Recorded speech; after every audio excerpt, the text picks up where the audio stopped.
Hey, we'd like to take a minute to thank our sponsor, Isotope, makers of software and plugins for audio repair, mixing, and mastering. We use Isotope products here at the High Gain. It's an important part of how we've been able to bottle pure podcast gold week after week. And guess what? Isotope offers 1 free month of Music Production Suite Pro, which has all the tools you need to mix, master, and repair audio. Also, you can get 10% off all other software using the promo code FRET10. That's FRET10.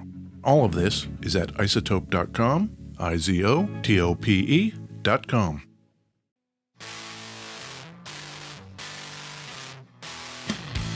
Hey, this is Ed Peterson. And this is John Kiltica, Ed. And this is the High Gain Podcast. The High Gain Podcast is so exciting. What are we going to talk about today, John? We're going to talk about guitars and pedals and sounds and noises and all kinds of stuff. Cool. Are you in beautiful West Seattle like me? I am in beautiful West Seattle. It's actually sunny today. It's beautiful out.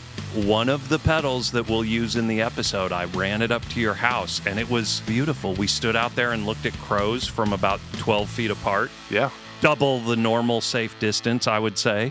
I was really surprised that you left the house. I didn't put hard shoes on, though.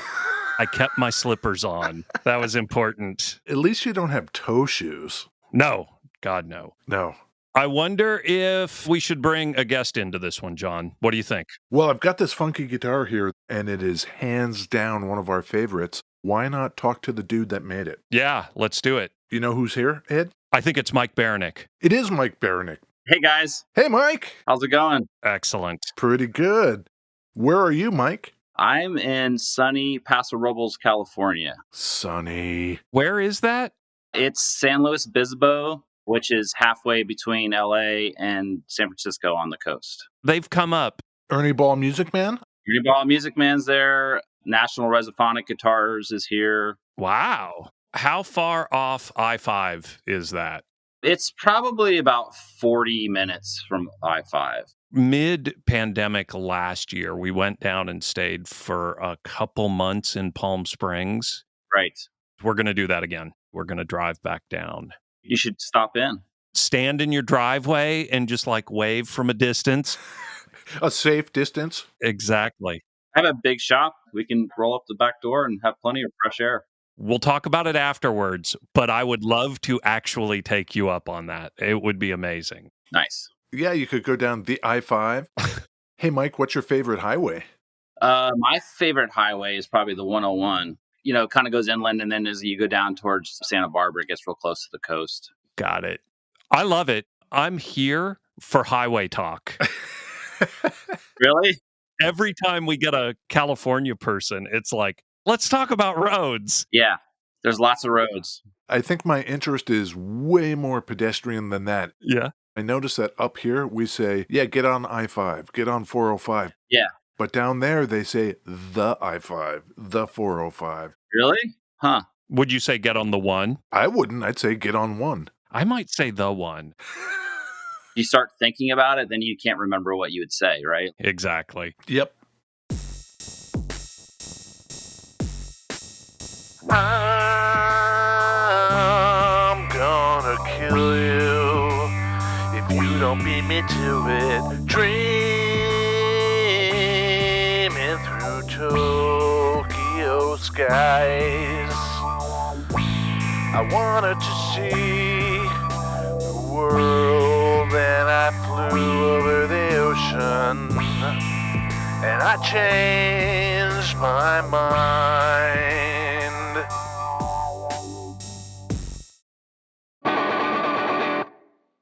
Beverages. Beverages! Little Phoebe Bridgers there. Hell yeah. I think we all know why I played that. Yeah. She was on SNL and I just pinged John middle of the night last night and was like, turn it on. Baranik Yep. and RE1. Yeah. You know what we should do? The actual beverages? I have a Seattle Strong Nitro Bold Brew. Ooh. Coffee in a can. Oh, that sounds good. Made by Seattle Strong. On the caffeine index, it's got 300 milligrams of caffeine, which seems like a bad idea. Is that a lot? It has a scale, and it's at the far end of the scale. But yeah, a lovely coffee in a can. That's what I'm doing. I have a mug of pure black coffee and then another mug of pure black coffee with a skosh of chocolate shake in it. Like a mocha-y shake thing. Yeah, so I'm just going back and forth between the two coffees. Yeah. How about you, Mike? I'm double fisting it. So I've got a AHA sparkling water, citrus and green tea. Ooh. Beautiful. And then I have a Sculpin hazy IPA. Sculpin. Yeah. I don't know about them. They were in San Diego and Corona bought them for $1 billion, I think. Whoa. Whoa. Somebody just bought it from Corona for like $500K or something like that. I guess that didn't work. No. Oh. Tell me a story about the RE1 prototype. I've had this idea to do a lower price guitar for a while, but I just haven't had the time to get around to it. I was at the NAMM show and hanging out with everybody at the Chase Bliss house afterwards, and Mason Stoops was there. And he had some of his older Guiatone guitars, and we just started talking about gold foil pickups. And I told him, I was like, hey, I have this idea I want to do in a couple of years. I want to do this lower price guitar with gold foils. I'm going to make the pickups myself. I've had this idea for these pickups for a while. He's got a really big collection of Teisco guitars and knows a lot about gold foils. So I was like, hey, would you be interested in doing this? Coronavirus hit and everybody was kind of scrambling to figure out what they were going to do, like if the economy collapsed. It was kind of scary because you're like, well, people can't buy toilet paper. Are they really going to keep on buying guitars? Right. So I kind of launched into this panic mode. I'm like, I better design this guitar now so that in 9 months, if people have stopped ordering more expensive guitars, I have something that I can sell. And I got the prototype done and I brought it down to LA to show Mason. And I was really expecting for him to kind of be like, well, we need to change this. We need to do this. And he just flipped out over it. He just loved it so much. I said, well, why don't you just keep it for a while and give me some more feedback? So Harrison Whitford is his roommate. Oh. I think the same day that Mason took the guitar home, Harrison played it. He fell in love with it. Yep. When I heard he was going to be doing the Saturday Night Live, I was like, dude, feel free to take the RE. And I was so thankful that he did. It was just so cool to see it. That's amazing. The whole point about the guitar was to kind of go back to the roots of making something very simple, something unique, something that kind of just bypassed all the stuff that you see on guitars today. And I wasn't really sure how people were going to perceive it or if they would even like it. And it's just been insane. It's blown my mind. I've been building guitars for a long time.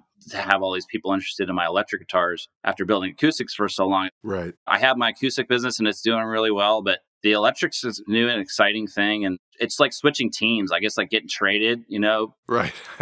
So it's really kind of fun to make new friends and new relationships. We've got the B1 here. Nice. Should we jump into this? Yeah. Sure. This is the B1 Night Creature, which is beautiful. There are 2 pickups, but the selector is not a switch, it's a knob. There's a detent in the middle, and you roll it one way or the other to get either the neck or the bridge pickup. Is that like a blend? Yeah, it's a blend knob, so you can kind of change how much of the neck or how much of the bridge you're going to put in with the other pickup. So if I'm in the middle, roll it to the neck, back to the bridge. That's so cool. Instead of switch. Yeah, you know, you can have 70% of the bridge and 30% of the neck. And the iconography is really cool. Thanks. On the bridge pickup, it's 3 lines, and the neck pickup is 2, and that's what you see on the knob that goes between the pickup. Yeah. How did you come up with that? When I first designed the B1, I was using a lot of aluminum for the control panel and the pickup rings and all that stuff. And I just wanted to put some detail on there that kind of looked cool, you know, pinstriping or whatnot. So I kind of drew it up. And then for the blend thing, I was trying to come up with like a schematic. You kind of look at it like, okay, well, if I'm all the way this way, I know I'm on the bridge. And if I go all this way, I've added the neck now. So they both combine to like an arrowhead. It's beautiful. And the pickup rings, this blend knob and the tone and volume knobs have a sort of alien green cover over the aluminum. What material is that? It's just acrylic that I bought. I just kind of found a sheet of that stuff. You know, the picture showed it being more of a lime green color. So it showed up and I opened it up. It kind of looked like a swamp to me a little bit. And I was like, man, I thought it was going to be more a bright, cheerful kind of color. And it was kind of swamp green, I guess. Yeah, like mossy colored. Yeah. Kind of reminds me of like those monster movies. Yeah. Maybe those black and white monster movies like Creature from the Black Lagoon. You can't really tell what color the creatures are, but maybe they colorized it and the colors are a little off. So that's why I called it the Night Creature. We've got a Discord that we use. A bunch of listeners have joined up and we chat in there. Right. And I think there's 3 or 4 RE1 orders.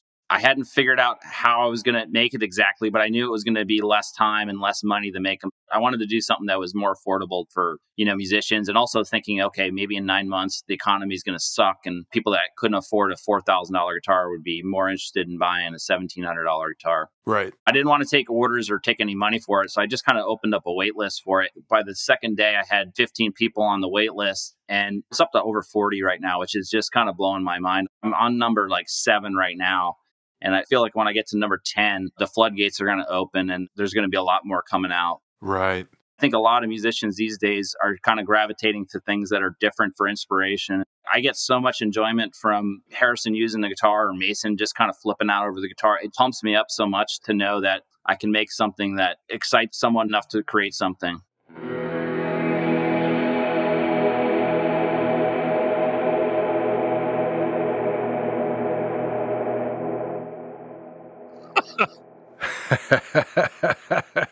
Nice. Yeah, that must be one of Ed's presets.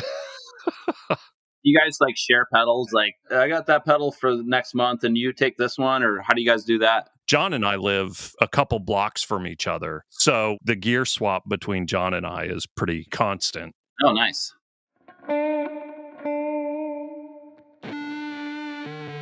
The B1, they're vintage knobs on it, right? Do you try to incorporate older stuff and newer stuff?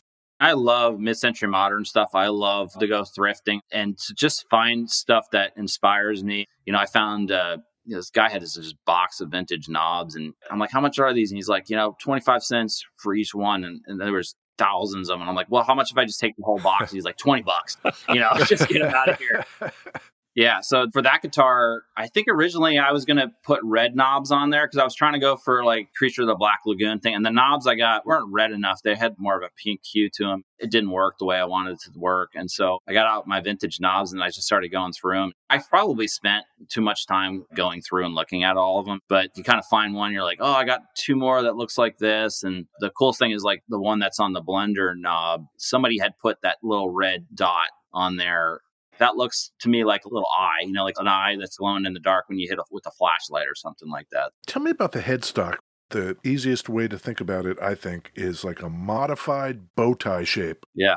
How did you come up with that? Your headstock shape is your identity as a maker, which is really cool because people can just see a headstock and be like, oh, that's a Baranik. I really wanted to come up with something that would make a statement and also identify my guitar as that brand.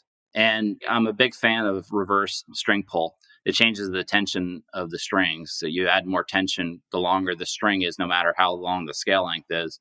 Right. So if your bass string is longer past the nut to the tuner, that just increases the tension to get it to pitch. It's going to sound better. And then the opposite for the treble strings. If you have a shorter string length, it's easier to bend the strings. Right. All reverse headstocks kind of look the same. So I was playing around with it and I had just decided to try to flip the tuners the other way. And I just kind of was like looking at it and going, I don't think anybody's ever done this before. And I had to draw the lines out to where they followed the line of the tuners.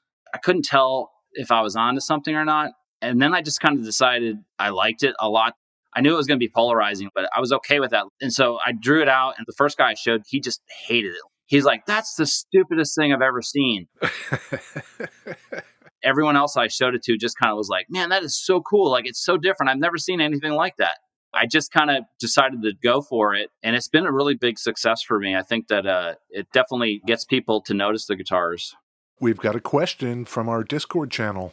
Would you ever put that headstock on one of your acoustics? I have this new, really funky acoustic guitar that I designed. And originally that was going to have that headstock on the guitar.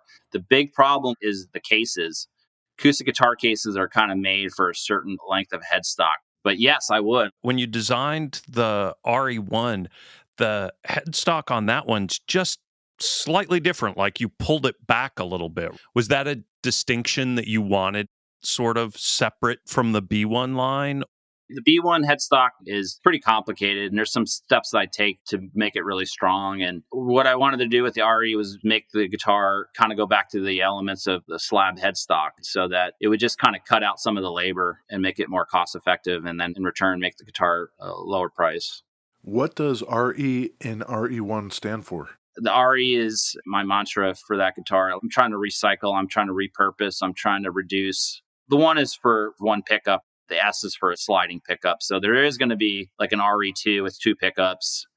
I've already had a couple of people ask me, well, can I have a neck pickup stationary and have a sliding second pickup? And so there's different things that can happen with that guitar. I didn't think I would make too many different versions of that guitar, but I'm really open to listening to ideas. Already, the ones that are out there are pretty distinct. When the first pictures dropped of it, I kind of thought like, oh, it's going to be that. And now every single one that's come out, they're very distinctly different.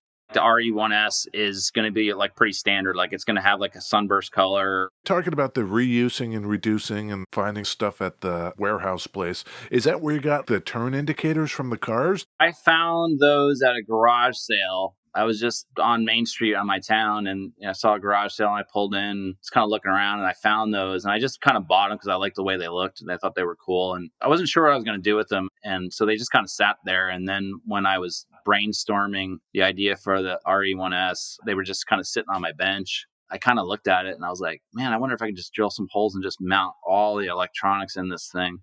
And I just did it. And I had a couple of people that I showed it to in my shop. One of them was the guy that was like hated my headstock. And he was like, why? I bought an old pinball machine. I had replaced all the pinball lights. And so I was like, man, it'd be kind of cool if I plugged into this thing. If like the whole thing lit up. And I tried to use those pinball lights at first, but they just drew too much power. I had like 80 of these old pinball lights laying around. And so I was like, I'll use these old pinball lights. So I did on the prototype. I put it in there and I plugged it in. I was like, damn, this thing looks cool. But the pinball lights would kill a 9-volt in about 20 minutes. So I had to find some new LED ones. The cool thing with the SNL episode is it totally pops in when he's playing. You can totally see like, what the fuck is that like guitar? That pod just glowed. Yeah. It's just enough to be like, what is that? Like, why is that thing glowing? Do you have a set number of those taillights? So like you're limited to the number of those taillights, right? I started researching it and I'm like, oh, like I can buy them for like $2 a piece. Oh. They're discontinued. So I've scoured the internet and I've bought about 30 of these things. And if they pop up, I'll buy them. What kind of car is it from? It's not from a car. It's from a tractor or trailer or something. But the whole thing for me is like I try to do as much stuff as I possibly can myself. So as long as I have a few of them, I can start resin casting. Oh. Right. They come in red too, but the red ones are even harder to find. Maybe like junkyards or something. What happens is people have new old stock, they'll pop up. So there was this one guy I kept on buying from, and he's like, why are you buying these things? Don't worry what I'm doing with these. You ask an awful lot of questions. How many tractor trailers do you have? Enough. He probably thinks I'll just keep on backing my trailer into the building. Now we're onto this tremolo. That's good, right? Very smooth. Kind of low profile, too. It doesn't take up a lot of real estate. What kind is this? It's made by the Duesenberg Goldo brand. I think Goldo owns Duesenberg, but when I was looking at using tremolos, I really wanted to stay away from using a normal Jazzmaster or going with a lot of the other standard hardware that other people were using. Right. They're just really nice, really well designed and made tremolo system that doesn't cost, $300. Goldo himself, he actually collects trem systems. So like the dude has like his own personal museum of tremolo technology. Yeah. I'm sure there's not a trem arm that's been made that he doesn't have or hasn't seen. And I had probably like 10 different guitar makers texting me during NAMM saying like, dude, where are you getting that tremolo system from? I don't know. I guess it sits in the middle of being super loose and sloppy and super tight, like a totally nailed down Strat arm or something. It's very comfortable. You can loosen or increase the tension on the spring and make it stiffer or looser too. Oh, that's a great design.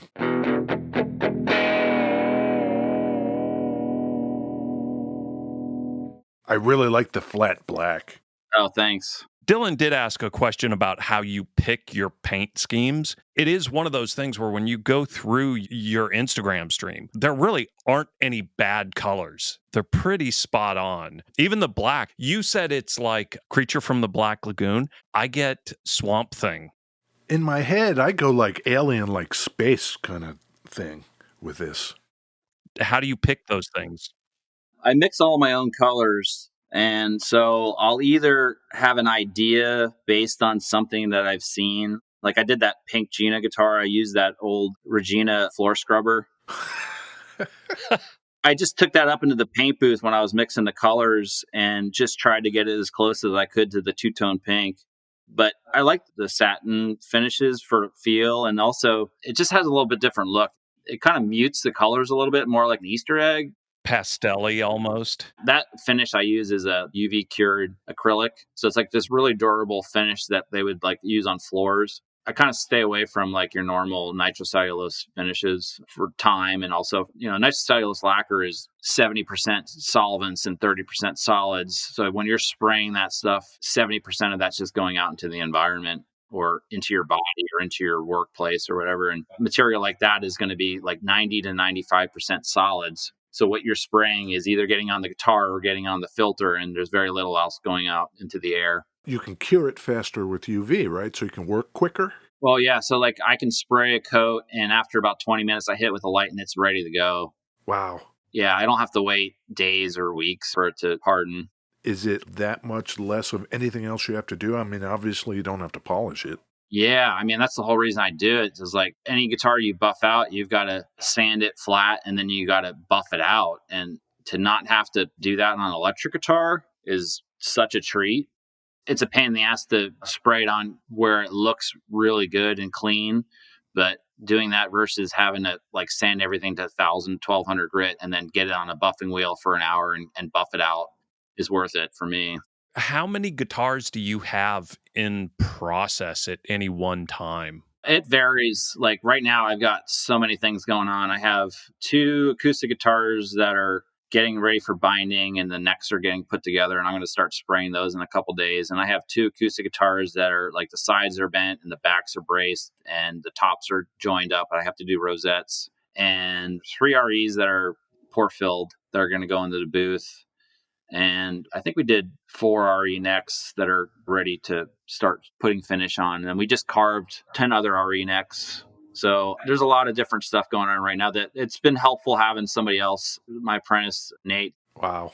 That mood guitar, I think I was leaving on Wednesday at 10 a.m. and I got it done like at midnight that night before. That guitar, that was my favorite thing in all of NAMM. That guitar probably changed my life. It's amazing. Legitimately amazing. I got so much traction off that guitar. So the whole thing is I met Knobs. I figured out who he was and I kind of met him at NAMM. He introduced me to Joel and, I was like, hey, Joel, what do you think about doing a mood guitar? And he was like, yeah, that'd be really cool. And we didn't really talk much more about it. And I wasn't sure if I was going to have it done in time. And I'm so glad I got it done because it turned out fantastic. And it's one of those guitars that got photographed a ton. I traded that guitar to Joel for pedals. It's like the best of both worlds. Play it, John. Hit us with that guitar just a little more.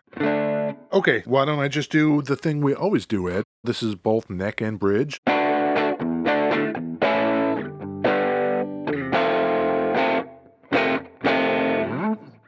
Let's go to the bridge pickup at its bridgiest.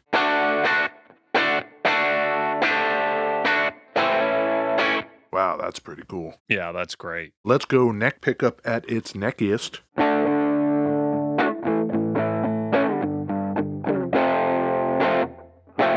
Do you have some drive on? I have a little bit of drive. What do you want? I was just making sure. Because, I can put a little of that on. Maybe Now there's some drive on.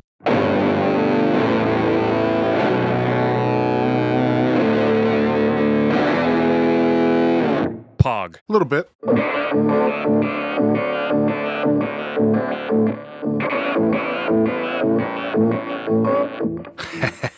All pickups take pedals differently, For sure. But it's also good to know what that core sound is. That bridge pickup, I think that's my favorite.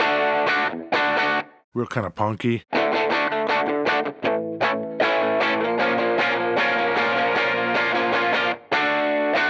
Those holographic gold foils are pretty cool, huh? Yeah, definitely. The holographic thing that you put on them, what is that? They're made by Mojo Pickups in the UK. That's just something that he offers. It's like a hollow foil instead of a gold foil. They're great pickups. Should we start wrapping this up, guys? I think so. I think we did a great job. Do you? You kidding? Mike killed it today. Nice. What grade are you giving Mike, Ed? You know, a solid, we're going to go A-B+. I'm a hard grader, Mike. I'm sorry. That's fine. I would love to go straight A, but I can't do it. Next time. I'm fine with an A-. Solid. Well, okay then, Mike. What grade do you give Ed? I give you guys both Yeah, same grade. I think so. What I do like about your guys' podcast is I like the interaction between you guys a lot. And you guys both have really professional, like, podcast voice. Ooh. And you don't say a lot of ums or repeat yourself a lot. So it's a pretty solid, probably a pretty solid A-. Nice. We've leaned into the guests this year with the COVID thing. Right. It's also just super nice talking to everyone we've talked to. Yeah. Like you were saying about the community thing. Everyone's been awesome. Without exception. The cross promotion thing is really cool too. Yeah. It really does help. Mike will post like Ed and John, solid A-. Yeah. B+. Man, that's a perfect note to thank Mike for showing up and talking to us today. Baranik Guitars, Instagram. Go to my Instagram. It's killer. Yeah, then. Where should people go for us, John? For us, Yeah. thehighgain.com, that's our website. But I think the same, maybe at The High Gain on Instagram. Follow us, and you can keep track of all the pictures of all the cool stuff we play and look at and the people we talk to. All the various socials, whatever. Hit them all. All the socials, just hit them.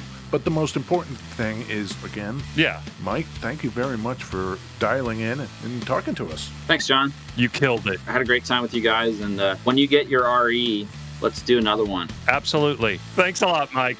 All right, guys. Catch you later. See you guys later. Bye.